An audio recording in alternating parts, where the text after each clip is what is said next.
안녕하세요. 일신사입니다. 저희 채널에는 신박한 사연들이 많이 있으니 많은 분들의 구독 부탁드립니다.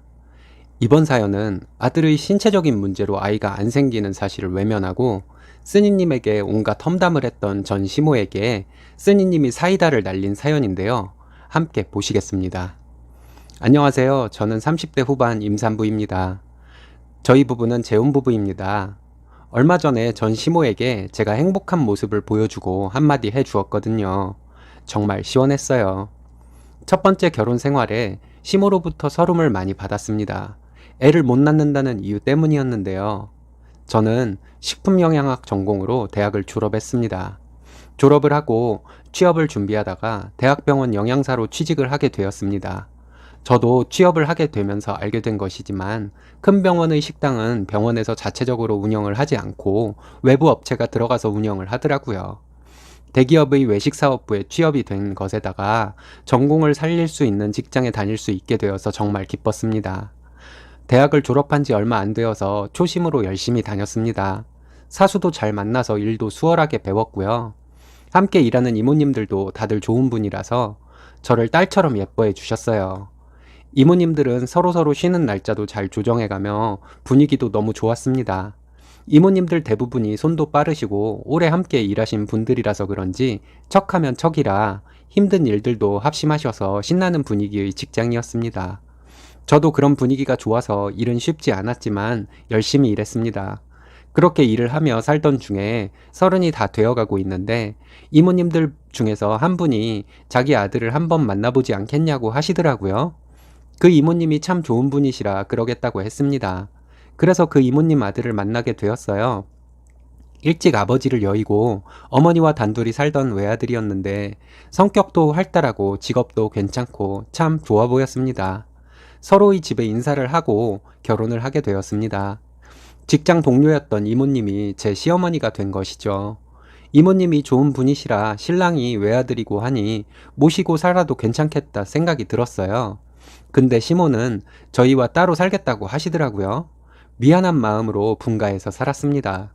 직장에서도 시모는 달라진 것이 없었어요. 저에게 전과 다름없이 잘 해주었습니다.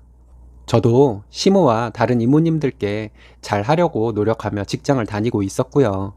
근데 신랑도 저도 빨리 아이를 갖고 싶었는데 아이가 안 생기더라고요. 저도 신랑도 나이가 아직 젊고 하니 곧 생기겠지라고 생각하며 별 생각 없이 결혼하고 3년이 지났습니다. 그쯤부터 시모가 슬슬 저를 압박하기 시작하더라고요. 처음에는 아이를 언제 가질 거냐며 조심스럽게 물어봤었는데 나중에는 노골적으로 저에게 문제가 있는 거 아니냐며 구박하듯이 말하더라고요. 시모의 성화도 있고 저희도 마냥 기다리고 있을 수만은 없어서 병원에 다니기 시작했습니다. 신랑은 그때 한창 여러 가지 프로젝트 때문에 바쁠 시기라서 제가 먼저 여러 가지 검사를 해봤습니다. 산부인과에서 검사 결과 저에게는 별다른 문제가 없다고 하더라고요. 얼마 후에 신랑도 검사를 받기 위해 저와 함께 병원에 갔습니다. 검사 결과가 나왔는데 신랑은 무정자증에 가깝다고 의사가 얘기하더라고요. 침울해 있는 신랑을 위로해주기 위해서 요즘 의학이 발달해서 어떻게든 아이는 생길 수 있으니 걱정 말라고 했습니다. 안 되면 선택적 딩크는 아니지만 딩크로 사는 것도 나는 나쁘지 않다고 얘기했고요. 신랑은 처음에 제 위로에 어느 정도 힘을 내더라고요. 한동안 그대로 지냈습니다. 아직은 우리가 젊고 하니 좀 더 있다가 의학의 힘을 빌려 아이를 갖자고 신랑과는 얘기가 되었고요. 시모는 언젠가부터 노골적으로 저를 압박을 하더라고요. 아이 갖는 것을 더 미루지 말아라. 얼마 전에 병원에 다녀와서 말이 없는 것을 보니 너에게 문제가 있는 것을 숨기는 것이 아니냐 등등 좀 답답하더라고요. 그래도 시모에게 외아들인 신랑이 무정자증이라고 얘기하기가 미안해서 그냥 듣고 흘렸습니다. 그렇게 좋은 마음으로 시모의 의심과 막말을 참고 신랑을 감싸며 살고 있는데 같이 일하던 이모들이 저를 점점 이상한 눈으로 쳐다보더라고요. 처음엔 뭐지? 했습니다. 나중에 한 이모님이 얘기를 해주셔서 알게 되었어요. 그 전부터 시모가 직장에서 며느리인 저를 애 못 낳는 사람이라고 하고 다녔더라고요. 애도 못 낳는 데다가 직장에서 바빠서 피곤한 남편을 집안일을 시킨다며 제 험담을 하고 다녔더라고요. 저도 직장을 다니는 건 마찬가지고 연봉도 신랑과 비슷한데 제가 신랑을 부려먹다니요. 너무 억울했습니다. 시모가 제 욕을 하고 다닌다는 것을 얘기해 주었던 이모님은 남의 집안일이라 한 귀로 듣고 한 귀로 흘리려고 하는데 시모가 너무 심하게 제 험담을 하고 다녀서 알려줘야 할 것 같아서 알려준다며 얘기해 주셨어요. 너무 화가 났습니다. 결혼 전부터 지금까지 알고 지내온 시모가 맞나 했어요. 근데 혹시 그 이모님이 시모에게 안 좋은 감정이 있어서 그렇게 저에게 말한 걸 수도 있다는 생각에 듣고도 전과 다름없이 행동을 했었습니다. 근데 얼마 뒤에 다른 이모님이 시모가 제 험담을 한다는 똑같은 얘기를 저에게 해주시더라고요. 어떻게 해야 하나 정말 고민이 되었습니다. 그리고 시모는 저에게 장애가 있는 사람처럼 얘기를 하기 시작했고요. 그 전에는 직장 동료 이모님으로 그렇게 성실하시고 저에게 자상하시던 그분이 맞나 싶었습니다. 더 이상 저도 억울해서 못 참겠다는 생각이 들더군요. 그래서 병원에서 검사했던 내용을 시모에게 얘기해 주었습니다. 제가 문제가 있는 것이 아니라 신랑이 무정자증이라고요. 요즘은 의학이 발달해서 어떻게든 아이 낳을 수 있으니 걱정 마시라고 말했어요. 그랬냐며 저에게 그동안 미안했다고 할 줄 알았는데 정말 시모는 놀라운 반응을 보이더라고요. 자기 아들을 고자 취급을 한다며 저에게 문제가 있는 것을 자기 아들에게 뒤집어 씌운다며 저에게 못된 년이라며 욕을 하더라고요. 근 10년을 알고 지낸 그분이 맞나 싶었습니다. 너무 실망스러웠고요. 제게는 한마디도 할 여유도 주지 않고 큰 소리로 저에게 장애가 있는 것처럼 말하며 욕을 하는 시모에게 더 이상 할 말이 없어서 그 자리를 피해버렸습니다. 그리고 신랑에게 시모와 있었던 일을 이야기했습니다. 신랑은 제 말을 안 믿더라고요. 자기 엄마가 그럴 리가 없다면서요. 그 이후에도 시모는 저에게 전화를 해서 저에게 문제가 있으면서 자기 아들을 고자로 몰아간 나쁜 년이라며 저에게 화를 냈습니다. 직장에서는 휴게실에서 다른 이모님들과 시모가 얘기를 하다가 제가 휴게실에 들어가면 하던 얘기를 딱 멈추고 어정쩡한 분위기가 되었고요. 시모가 이모님들에게 제 험담을 하다가 저를 보면 멈춘 거겠죠. 신랑과 엄청 싸웠습니다. 시모가 나를 장애인 취급해서 미칠 것 같다고 말을 했는데 신랑은 끝까지 자기 엄마의 편이더라고요. 그래서 시모와 통화할 때 시모가 저에게 욕하고 소리 질렀던 것을 녹음해 둔 것을 신랑에게 들려주었습니다. 그래도 신랑은 뭔가 이유가 있으니 자기 엄마가 그랬겠지 하며 자기 엄마를 감싸더라고요. 정말 더 이상 결혼 생활을 이어갈 수가 없겠다는 생각이 들었습니다. 그때 든 생각이 신랑이 지금은 시모를 방어하는 정도지만 좀 지나면 신랑도 시모와 함께 저를 공격할 수도 있겠다는 생각이 들었어요. 신랑에게 이혼하자고 했습니다. 신랑도 자기 엄마를 제가 뒤에서 욕했다고 이혼하자고 하더라고요. 그렇게 신랑과 협의 이혼을 했습니다.